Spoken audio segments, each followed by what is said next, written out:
Melalui Simanjuntak MSC berserta rombongan yang kami hormati, Komandan Kodim 1609 Buleleng. Tara sudah sekian tahun balik lagi ke pertanian, tapi memulainya mungkin agak terlambat. 5 tahun, saya yakin nanti seluruh pangan-pangan yang diperlukan di Bali ini pemasukan dari wisata, sehingga berpuluh tahun bersandarlah ke wisata ini. Demikian wisatanya tertutup, langsung wilayah yang GDP-nya minus paling besar seluruh Indonesia adalah Bali.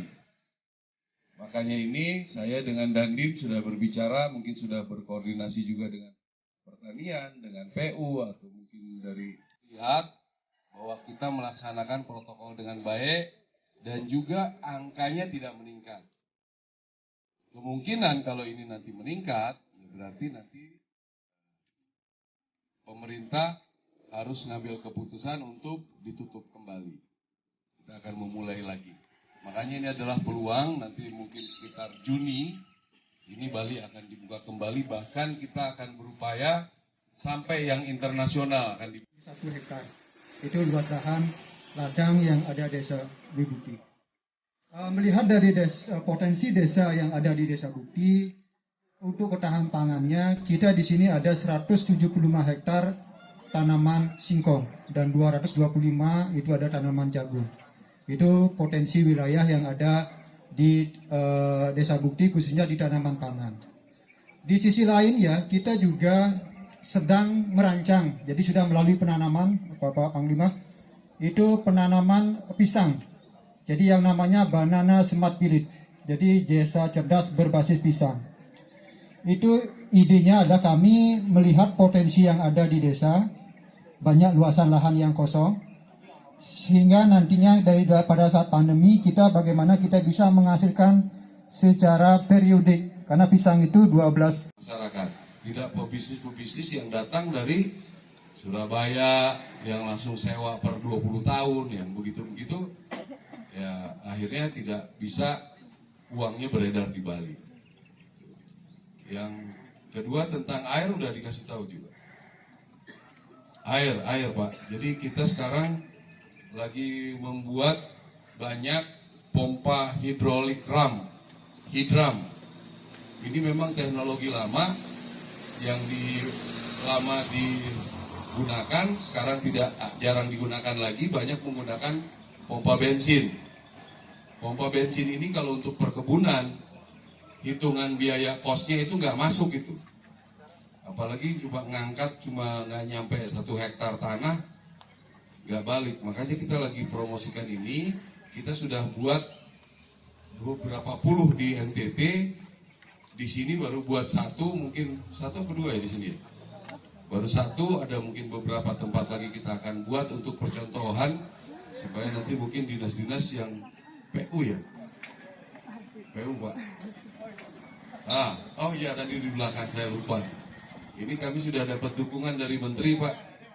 Tapi yang karena saya minta kerendahan hati Bapak untuk bisa membantu kami di lahan porang sumur bor Bapak. Sumur bor itu yang sangat-sangat urgent bagi kami. Ketika alhamdulillah Astungkare mudah-mudahan Pak Panglima bisa memberikan kami 1 saja dulu sumur bor, maka kami akan gunakan untuk porang tentunya, kedua untuk masyarakat yang ada di sekitarnya. Itu harapan kami selaku klien desa adat mewakili masyarakat di desa adat Yesani. Yang kira sekian Bapak, mudah-mudahan untuk kedepannya TNI selalu bisa maju bersama rakyat. Merdeka!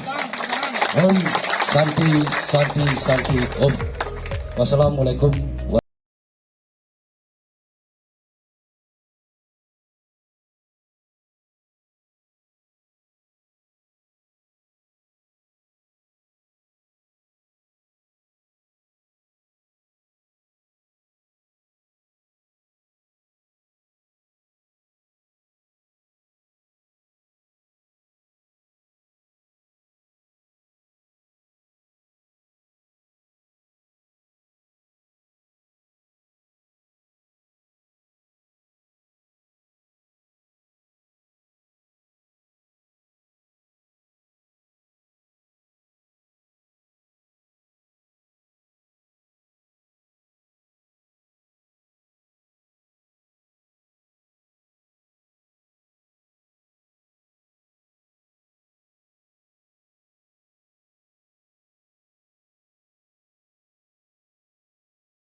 para anggota ini mungkin masih belum mengerti bagaimana itu pompa bekerjanya gitu.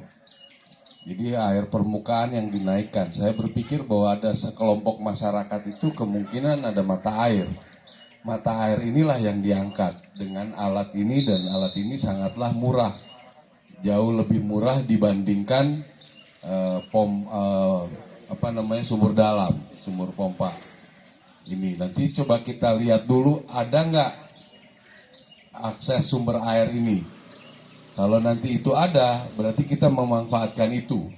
Kalau tidak ada, barulah jalan berikutnya adalah sumur bor itu. Dan kalau infonya sumur bor itu tidak boleh sembarangan main tancap katanya Pak ya. Berpengaruh kepada permukaan air tanah jadinya. Jadi ini juga tidak mudah ya. Jadi kalau perlu sekian main colok-colok bikin sumur bor nggak bisa juga. Makanya ini suatu alternatif yang bisa menyelesaikan masalah tentang pengairan, itu adalah memanfaatkan sumber-sumber air itu. Waktu awal kita survei di NTT itu baru temunya berapa sumber. Setelah kita kasih contoh bahwa bisa sumber ini naik, yang mendaftar langsung 100 lebih Pak. Sekarang ini. Mudah-mudahan di sini pun begitu. Saya sudah buat satu di Karangasem. Nanti saran saya Bapak lihat di sana cara kerjanya bagaimana. Mungkin nggak dibuat di daerah sini, baru kita nanti survei lagi nanti. Saya yakin sih pasti ada sumber-sumber air itu. Saya yakin, dan termasuk ada kolam renang sumber air. Ya kalau memang itu masih bisa dimanfaatkan sekian liter per hari untuk kebutuhan kesini misalnya, diskusikan dengan mereka, dengan menggunakan tenaga ini, berarti tidak akan rugi hitungannya daripada beli, ya kan? Hitungannya kan sekarang kalau pakai pompa, pakai solar, dengan beli beda-beda tipis ya. Atau mungkin patungannya bingung. Nah ini mungkin 1 minggu, 2 minggu ini kita pastikan dulu ada apa tidaknya, baru kita berpikir tentang masalah itu. Kita laporkan lagi ke PU, apakah ini boleh dipikir sumur dalam atau tidak, dan sebagainya. Para perwakilan yang terima alat tulis dan alat olahraga, kami persilakan menuju ke depan.